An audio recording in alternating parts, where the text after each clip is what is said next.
Hello friends, it's Kayla. This is episode 6 of finding a 5-star book from every year that I have been alive. I started out with this chart where I showed you all of my favorite books from my lifetime. And over the past 5 episodes, I have been reading books from every given year until I find that 5-star. Sometimes it's taken 2 books, sometimes it's taken 4 or 5. I want this one to just happen in one. I am going to go ahead and make this a premiere, so no matter what happens in this video, you, the first watchers, have no idea what happened in it or how long the video is. The year we're focused on today is 2002. I was 12 in 7th grade, and I was obsessed with wanting to be an Olsen twin. Weren't we all? I remember owning a sweater just like one of these. My mom called it my Stevie Nicks sweater. I didn't even know who that was at the time. I wanted this computer. I wanted to be vitamin C so bad. This is when I started dyeing my hair red. Prince William looked like this. We were all wearing bandanas that looked like this. I was obsessed with constantly changing my nails. I'm sure my father remembers coming home like every single day, hating the smell of my nail polish remover so much he would like yell at me for painting my nails. Your life was decided by which style yours best fit into, and the magazines told you who you were. Were you the motorcycle babe? Were you all about disco fever? Were you a gypsy queen? Oh no. Our shoes were crocheted. I wore a pair just like this to my 7th grade graduation. I was not indeed on AOL, but I was on MSN, and my Sugar and Spice DVD was playing constantly. And none of us had any idea that this boy band member would grow up before our very eyes into the nightmare that is Mr. Shu from Glee. I mean, this is terrifying though, so maybe we should have seen it coming. What was I reading in 2002, you ask? Well, you'd have to ask this Kayla because she talked all about it in this vlog. But as far as 2002 releases, Dancing in My Nudie Pants, the Georgia Nicholson series, was a favorite, but this one I reread as an adult and it's a 4-star, not a 5. Other 2002 releases that I have read is Story of Your Life by Ted Chiang, which everyone recommends to me all the time. I didn't like it. Another short story collection, Everything's Eventual by Stephen King, which again, reread as an adult. It's a 4, not a 5. Never read Gossip Girl, but I mean, it would be fun to do that for this video, but I have no capacity right now. I've been reading way too much this month. It's the end of the month. I don't have time for anything else. I just want to finish one book, post one more video, and go camping. So anyone who wants me to read The Revenant, or what's this one? Fingersmith, or Kafka on the Shore, or The Little Friend, or Middlesex, apologies in advance. I'm sure somebody out there is also thinking like, oh, you should read Aragon, you should read Tithe. We're not gonna do it. I also, read From a Buick 8. Not a good one. So this might not be the most fun idea that I've ever had, but I do think statistically the most likely thing that I'll give 5 stars is nonfiction. So here are our options. The Tipping Point, How Little Things Can Make a Big Difference by Malcolm Gladwell. Crucial Conversations, Tools for Talking When Stakes Are High. The 5 Dysfunctions of a Team. Authentic Happiness. Communion, The Female Search for Love. This one is calling to me.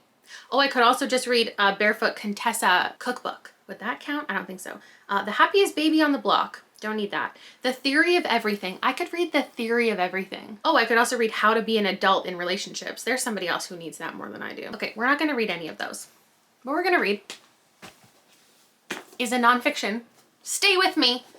About salt. Do not leave this video. You're gonna learn things. I'm gonna learn things. We're gonna have a good time. I think of all the nonfiction concepts out there, what will have not changed very much in over 20 years? This. Because sometimes when I pick up a nonfiction, it's out of date. This one, there has been no new information about salt that has required there to be a new edition of this. So Mark Kurlansky and I are gonna spend the day or 2 together where he teaches me all about salt, the history of salt. I don't know that much about salt. I have a lot of salt. I bet you in this kitchen I could find at least 3. I've got Himalayan pink salt on the counter. It's getting a little low. I've got Moldum sea salt flakes. These are my favorite. I've got, wait, this is embarrassing. I have 2 things of table salt that I don't use because I only use this salt. I probably bought them for like recipes, being like, oh, maybe Himalayan sea salt isn't the right thing. And then I just have household salt. I don't think I've ever opened this. And then I also have coarse salt that I use for cleaning and pretzels. That's 6. I've got a salt grinder that doesn't work. I don't use it. More table salt that I don't use. I also have garlic salt that is empty. Oh, and I have no idea how to pronounce this. but this is chili salt that I put on mango and watermelon. Okay, I think I've proven my worthiness of reading a salt book with you. Oh, how could I forget? The most important salt that I have is my Himalayan salt rock. Isn't it strange that this is the only rock that humans eat? There must be other good tasting rocks and we just don't know about them. Now I've read some reviews to prep myself for this and people have said, the low reviews have said, it's exhausting. It's constantly things that you don't care about. It's how to say salt in every different language. And that sounds like exactly what I want to read. Plus, there's pictures. Okay, let's begin. I'll update you after a couple pages to tell you about the vibe. The way he literally opened up the book talking about his own pink salt rock that he found and bought. Me and this book are meant to be. I've already learned things. I've been highlighting. It's all the ways that salt has influenced, oh my God, I'm fangirling about salt, has influenced the world, like religion, things that people associate with salt. Like salt is often associated with fertility. In Romans used to call a man who is in love salax, which is where the word salacious comes from, which is one of my favorite words. I didn't even know. Egyptian priests used to abstain from salt because it excited sexual desire. Like salt is associated with sex and fertility and all of these gods. Somebody wrote a book called 101 Uses for Diamond Crystal Salt. And so then he's also just like listing some of those things. And that's just the intro. And then we get into the first chapter, which is called A Discourse on Salt, Cadavers, and Pungent Sauces, which I just feel like is a really interesting mix of things. Going back to ancient China and learning about the first person who built a dam, the first time natural gas was ever used, and all of it is about salt. Mining for salt and how salt was learned to have such importance in human life. But also it's so interesting that you don't really crave salt. Hey guys, welcome back to my video. Is that how you want me to start it? Yeah. I'm on day 2 of reading. I can't see. I'm on day 2. I can't see. Liam's learning how to put contacts in. Do you need help? Ow. Okay. I'm on day 2 of reading salt and it continues to go very well. I've learned various things, a lot of other words that salt was the origin for, like salami, which makes sense. There've been all these different like legends and fables from various countries. Not that we're getting the entire fable, but just like a little sentence saying, there were like fish in this certain area and then the fish disappeared and the town thought that it was because, you know, people had been doing bad things and they were being punished. And so then they stopped fishing for these fish and they stopped preserving them with this salt. Then there was one about menstruating women in France who weren't allowed to be in the same room as fermenting food because it was believed that it was just like too much fermenting happening at the same time. I've been looking through here occasionally because there's photos and stuff, but the one thing I'm not enjoying about the audiobook, I can't find any specific examples, but there are like recipes. They're not full page, but they are like they're like, this dish came from this town and here's how you make it. You put this in here and then you add this much salt and then you add this much of this and then you put it here for this many days. And it's like a lot to listen to. And if I was just looking, I could skim over it because it's not that interesting. It doesn't actually add to the experience, but clearly this author is like a foodie. This is more about food than history. No, there's a lot of history. But he clearly like wanted to read a lot of cookbooks and reference a lot of cookbooks, and so he did that. What's good, gang? Are these contacts better or worse than the other ones? Better. Really? Okay, Yeah. That's great. What do you want me to read? Salt. What's the blue text say? I don't know. Okay, what's Something on the bookshelf. what's the title of this book? No. You can't see that far? No. No. Oh no, these are not good contacts then. And then there's been all this information about salt mining and how it created other industries. Like people drilling for oil, they often would stop like at a certain distance down because that's just how far they figured they would find oil. And if they didn't, they would stop and they move on somewhere else. But then they discovered that if you found salt that far down, You would die. salt domes, I guess, that was an indication that there was going to be oil if you kept going because oil would often be trapped by the amount of salt. Liam made fun of me for reading this book and he said, I did. but I think I'm actually learning a lot. We're gonna head to the mall and I'm gonna go to my favorite Rocky Mountain chocolate and I'm gonna find a chocolate that has salt on it. So then it's like right for the vlog. Getting Mr. Pretzel. Mr. Pretzel's a great idea. Here's our pretzels. Come here. You already ate it all. Cheers.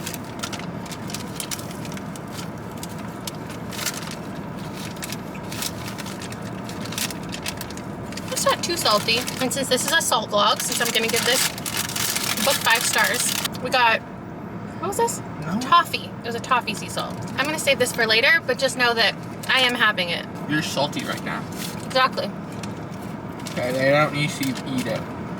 Oh, bye. I guess I should talk a little bit more about 2002 before I finish this. Give it 5 stars and wrap up the vlog. Oh, I also went to the grocery store and I got a bunch of snacks for camping. How do I tie this in? In 2002, one thing about me, hated pickles. I don't know, I feel like if there was just my family or it was the time period, but like you didn't ask for things to be different when you went into a drive-through. Like my family went to McDonald's a lot, especially on the way to Girl Guides. And I would always get a cheeseburger. I think it was the next year I went vegetarian when I was 13. When I was 12, I would get chicken nuggets with honey, or I would get a cheeseburger, and as soon as I got it, I would always take off the pickle, and I was always like, oh my God, disgusting. Who wants to eat my pickle? But nowadays, pickle is like my favorite flavor. I'm finally, after like a year of eating these every day, I'm getting a little tired of the Crunchy Dill Crispy Minis. So I ended up getting, this is in line with salt too, because these are salty. These are spicy dill pickle almonds. I got these. I think I like them. And then I got lemon dill okra. I've never seen crisped okra. I get the snap peas a lot, but these are different, and I don't love them, but I don't dislike them. You obviously have to like okra a little bit in order to want to get these in the first place, but I would recommend. I also got these for Rob because he loves Miss Vicky's. I got sea salt and malt vinegar. I don't like them. What else was going on in 2002? Wikipedia tells me there was a new species discovered, including the rupiculus gerbil. There were 65 space launches. Blogging became a common practice officially in 2002. Did I have a blog in 2002? Maybe. Hybrid vehicles first saw widespread popularity. Good for them. There were 31 recognized armed conflicts around the globe, including Angola and Congo. The World Trade Center was rebuilding. The largest bankruptcy in American history happened in this world to a company called WorldCom that I've never heard of. There was hurricanes. There was Ebola, there was SARS. The PlayStation 2 officially went online. That pretty much changed my life. At this time though, I would have been playing, I think I talked about this in my 7th grade video, but it was all about Grand Theft Auto Vice City, Tony Hawk, Tomb Raider, and SOCOM 1. I was definitely listening to Avril Lavigne, Complicated and Skater Boy. In the End by Linkin Park. 2002 was a good music year. Always on Time by Ja Rule and Ashanti. The Middle by Jimmy Eat World. Lose Yourself by Eminem. A lot of Pink, a lot of Shakira was happening. And what's happening here is I learned about India and Britain and various relationships, how Britain controlled the salt trade, and a lot of terrible things happened to a lot of people. And then we also got the brief history of Gandhi and his salt protests and how it changed the law. We also got some theories. I just started reading about the Dead Sea. I don't think this is super well organized. Like sometimes when I read a nonfiction, I'm like, oh my God, I love how organized that was and how things were placed in different places and how like certain conversations, like it didn't, this is a little repetitive, and I think it should have been organized by like year or part of the world, because we're kind of jumping all over the place and we're having similar conversations. It's like I learned about how they like catch and package and salt and preserve anchovies in a certain part of the world, and then just like chapters later I learned about how they in the exact same fashion catch, preserve, can, salt, cod, and like those could have been the same conversation. I've got about 100 pages to go and I will be back. Okay.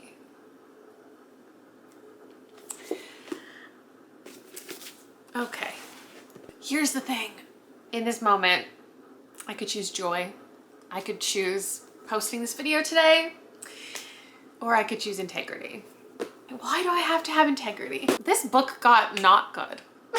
This book had things that were not good, and I also came to realize was bothering me. What I think this book is a great collection of data.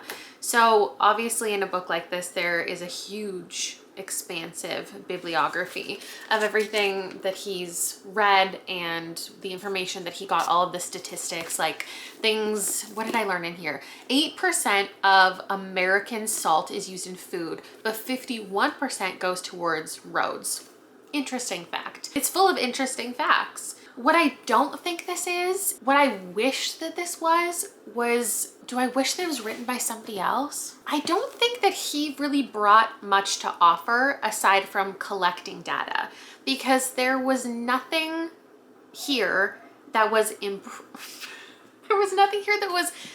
impressive as far as building a nonfiction. Like I said, the organization was a kind of a failure. And there were moments where he would refer to things and then not go in a direction that I thought he would, and where I kind of expect like anybody else would if this was intended to be an opinion piece. So like at no point do I feel like he condemned slavery, and he didn't talk fully about the impact of slavery. He was just like, oh, it was the slaves. The slaves did this, the slaves did that, these people were enslaved. And I was reading it as like, oh yeah, this is a bad situation. Like obviously I was interpreting it as that, but going back and reading his actual words, he didn't really say anything negative about the salt industry. It feels like it was all for the greater good because now we have salt, and like, look at how happy we are with our salt. And you'd think like, I get, if you haven't read this, you'd think, well, yeah, it's just a piece of research. This is not supposed to be his opinion. It's not supposed to be his thoughts and feelings. It's just like research. But no, because he does insert his opinion in less like reasonable places. In fact, at one point he said, like many Chinese dishes, this sounds repugnant until you try it or something. And I was like, the recipe in which he was speaking of was literally bacon with bean paste inside. Like it wasn't even like a wild one. And that passage wasn't even about that. It was about like, a reason that salt is used to balance sweetness of things and why salt and sugar go so well together. I was just like, why? What a weird thing to say. And then the portion that was about Jordan and Israel and Palestine was like not even about salt. It was like he was going off on this side tangent that seemed just like his own agenda. It was like he was talking about salt and he was talking about this business, and then he was like, and then Israel came in and took that Palestinian business and like made it incredible. And aren't they fantastic adventurers and pioneers? Like good for them. And then highlighted like Israel specifically and was like, oh, isn't it so sad that they don't have any more tourism? Like people need to come there and support this business more. And then there are things that I can chalk up to the time period. Like he was talking about MSG, and it was like he was starting to go in a direction of saying like, oh, Americans have like a distaste for MSG. And then I thought I was going to go into the conversation about like how that's not like a reasonable thing and how MSG isn't what people think. And just so many great conversations could have come from that. But instead he was just like, for reasons not completely understood, MSG brings out the flavor in food. Like that was all there was to it. You can tell he didn't interview a single person. Like he didn't look into anything by himself. He was just like reading all of these books. There was a couple moments that he was just like, oh, Native Americans used to collect these fish on the river, and do like 2 references the entire time of Native Americans. Like we're all over the world, but when it comes to the US, he was just like, oh, Native Americans used to do this. And like, we're never talking about, like if you actually spoke to an indigenous person for this book, like you would have learned something. Like what tribe are you talking about? Like there's a wealth of information out there if you had actually done anything besides flip open books that already existed and read things that already existed. Obviously there are such neglected perspectives in literature, in history,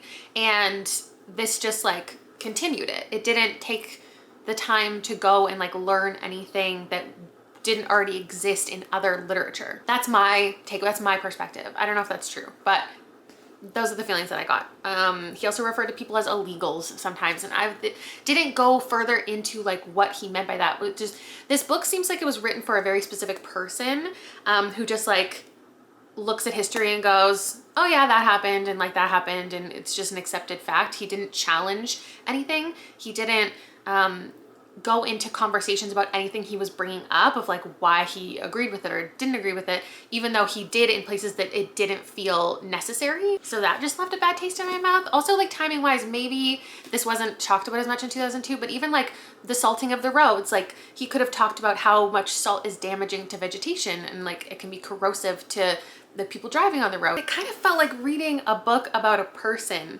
that the person writing it is just so enamored with and doesn't want to acknowledge any negativity that that person has caused, like doesn't want to actually build a biography of somebody, but just wants to look at all of like the positive accolades of that person and be like, read this book and you'll love everything about this person. There was a part about storing nuclear waste inside of salt mines that I thought also we were going to go in that direction. And okay, if we're just sharing facts, fine, like you don't need to get into like why something might be an issue, but it just felt weird. There was so much about the exploitation of people, but then it didn't really feel like it, and it didn't feel enough like it was talking about the exploitation of land. And maybe just somebody else writing this would have done it differently. And is like, can I flaw the book for being written the way that it was? I don't know, but this was absolutely not a 5-star experience. I learned a lot. I thought it was really interesting, but it also felt really chaotic. And there were things I actively like felt weird about the book wanting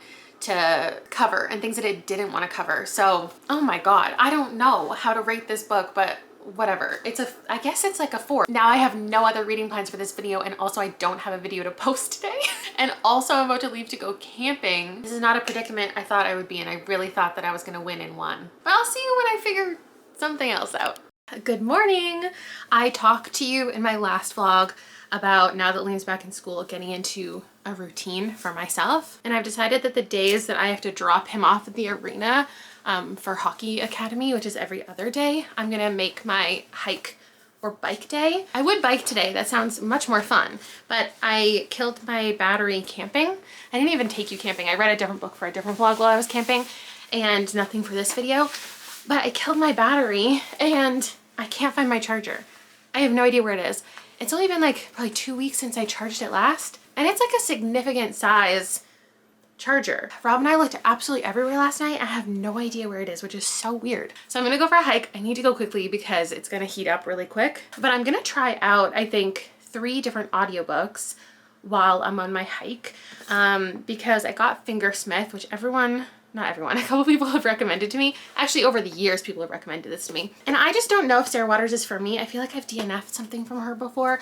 Also, they're just so long and historical. And I don't know what Fingersmith even means. I'm thinking like, you call people like, there's like blacksmiths, or like wordsmith means you're really good with words. So like, does this mean somebody who's really good with their fingers? Like what? Okay, and then I also have The Days of Abandonment, which is a random pick. But as I was looking through the New York Times 100 best books of the century so far, I saw that this was one of the ones that came out in the year that I have to do. So that's an option. And I'm also gonna try out Kafka on the Shore, just because I've never read a Murakami, and I love surrealism, I love fabulism, I love magical realism. And because I read those things, people recommend him to me all the time because, you know, he's such a prolific pioneer, whatever. And I think I have a fear that I'm not going to like his book once I pick it up for the first time. So I've just been putting it off for my entire life. Anyway, as Liam would say, here's the fit. It's really thrilling. It has a little hole in the back. Don't tell me what my braids look like from the back. It's none of my business. I'm gonna go out there. I'm gonna read some books. I'm gonna let you know what I decide.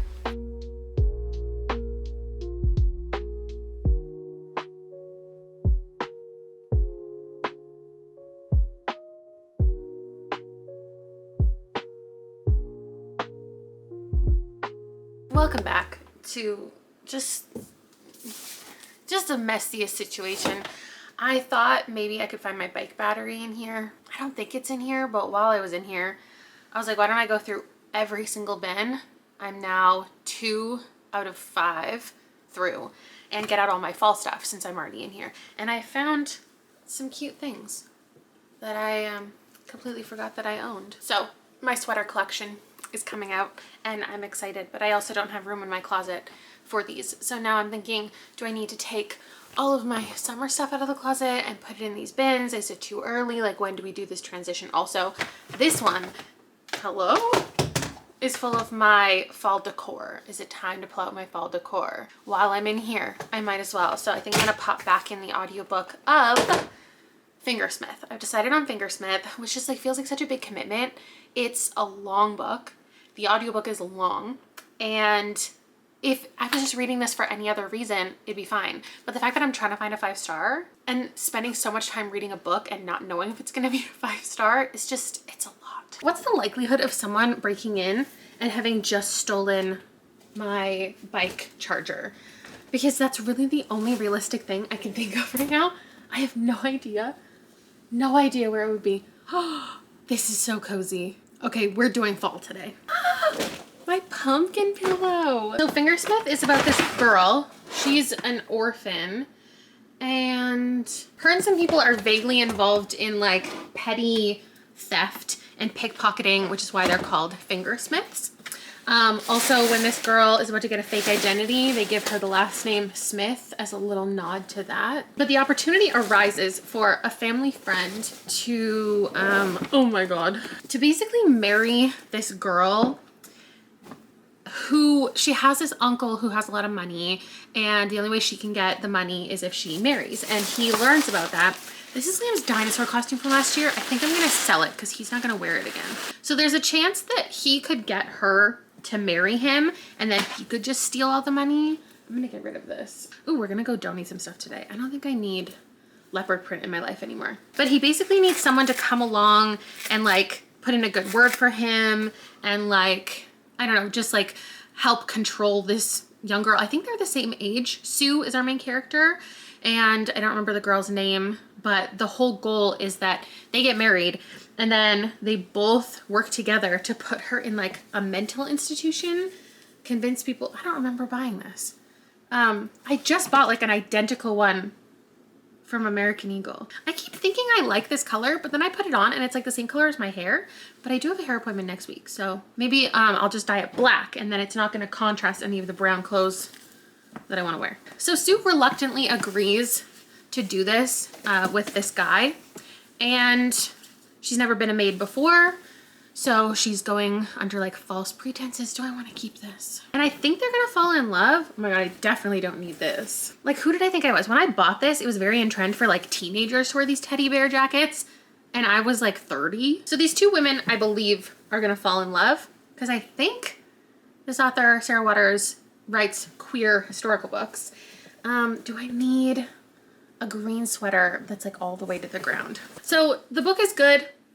I have no problems with it. I was a little worried at the beginning because he initially came to her and he was like, I need your help. This girl needs to marry some guy and you're about the same age and blah, blah, blah. And I thought she was gonna like, I don't know about this, disguise herself as a boy. And then they were gonna fall in love, and then it was gonna be like this betrayal, which like was not a storyline I was into. I guess there's still betrayal involved. So yeah, at this point, like I have no idea if it's gonna be a 5, but I do really like the writing. So, okay, you're leaving me with a pile of brown sweaters and I have to clean it all up, even though like you were here for the emptying out of it and now you're not gonna help me. What the heck? Like, look at the chaos I just created. This is not cleaning. This was not helpful. And I still haven't found my battery. Quickly, spot the difference. Ready? American Eagle, Old Navy. They're different enough, I have to keep them both, right? Actually, I think this video now is going to be you deciding if I need to keep all these sweaters. Can you see them all in the mirror? Because I don't have a lot to say about my book. I'm probably 40% of the way through. I don't remember this being cropped, and I don't think I like it anymore, and it's a little itchy. And what's happened in the book is, this is another Old Navy, I think I need to keep it, is Sue and Maud, good God, have gone through all of the motions. Like the plan has become successful and now Sue is having second thoughts, as you might expect. So I'm pretty sure the book's not gonna end up being a 5 by the end. So but I might as well keep reading it.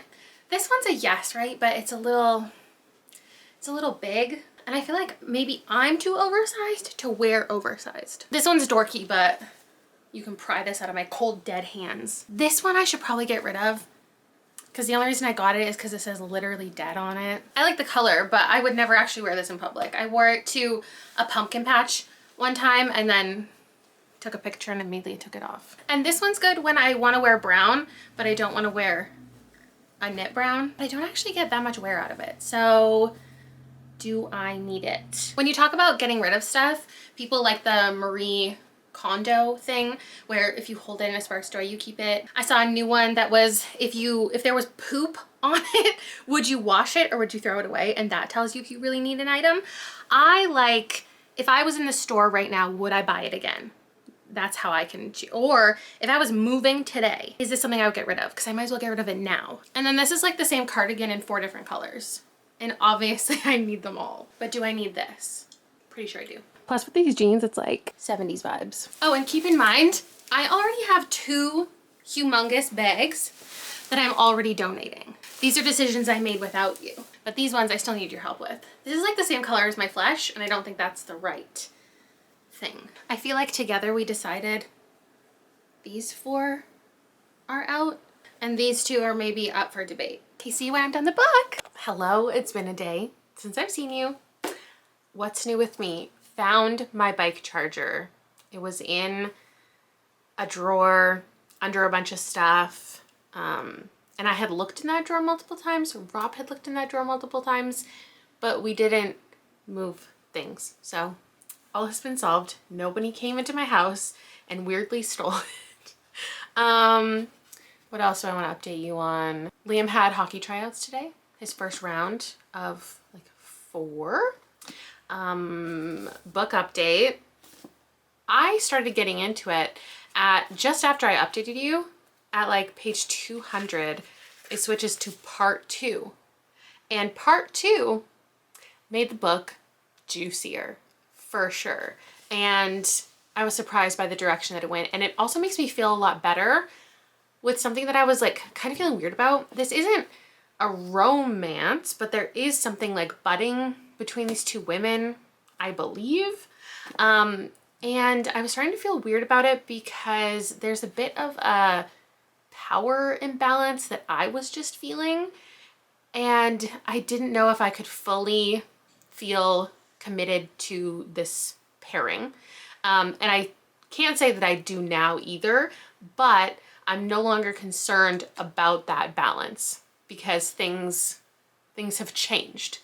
And I like it. I don't know if I like any of the characters, but I like the story. And now I'm halfway through and I need to get back to it. So that's what I'm gonna do. I don't think this is a 5-star, but I am gonna keep reading it. I'm 50 pages from the end and I'm getting a feeling that this is gonna be a 5-star. And it's difficult when this happens with books that are challenging to explain because there's like an early reveal in the book that talking about the plot from like this point on is just so difficult. Like I don't know how to really pitch this book. I would say it's twisty, like there are reveals. And if you're somebody who wants that but doesn't like to read thrillers, intense like horror books, this still has the twists and turns, but it's in a historical context. It's obviously like longer, it has a lot more depth, and the relationships are really at the forefront, not necessarily the relationships that I thought. It's about like kind of creating your own family and existence, but it's also just generally about women's autonomy, and we spend time dealing with mental health and people being in institutions where you see how women are not taken seriously, women are not believed, women are treated poorly, and there's an examination of so many ideas. But it also does have crime, like it is a bit of a crime like mystery book. I wouldn't put it in that genre first, but there is things to move the plot along regularly. I think the ending here is going to be really painful, and I did not expect this to be 5 stars. I was ready to move on to something else, but we'll see. I'll check in with you in a little bit. Yeah, so Fingersmith is a 5. I can't believe it. It's one of those 5s that has happened a couple times this year, even in these videos, this video series specifically, that I'm like, is it a 5? Like, is it an all-time favorite? No. Is it going to be a favorite of the year? Maybe not, but it does feel like a 5. There's nothing that I would say is a reason I wouldn't give this a 5. If I had read this 5 years ago, I probably would have told you it was too long. I probably would have said it was a little bit dull. So it really is just all about the timing, I think. Who would have thought that a historical fiction would be 5? Well, actually, who would have thought? A few of you. This was recommended a good chunk of times. One of the channel besties, Danica, was really fighting for this one. So retribution to you, retribution to the, I think, librarian that recommended this to me in the video where I was getting like custom book recommendations. The ending was so incredibly well written. It just felt so heavy and just knew exactly how I wanted to conclude the story and said everything it needed to say by the end. Like, this was, I think, a well thought out book. I'm very impressed. Will I read more Sarah Waters? Perhaps. And you know what I was just thinking? So I got this in 2. It took 2 books. I didn't get it in 1. I didn't succeed. Also, this was my 24th 5-star of 2024. So that's cool. But there is one video that I actually skipped in the series, 1995, because between making the original video of here's all the years I need to hit and doing the 1995 episode, I found a 5-star from 1995. I'm Afraid of Men I read in an unrelated video before I got around to that episode.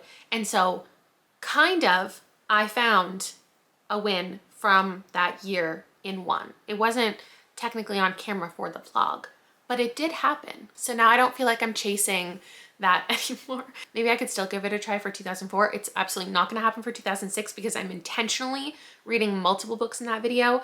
If they're going so well, I think they're gonna be a 5. I'm literally gonna stop halfway and start another book because there are so many that I wanna get through.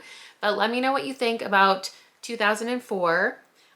I don't think there's anything I'm super interested in, so I'm definitely gonna need your guidance a little bit here. And I kind of think I wanna do this one this month so I can get this series wrapped up for October because I have things at the end of the year I need to get into. Thank you so much for watching. I will see you in another video soon. And that's all for me. Bye.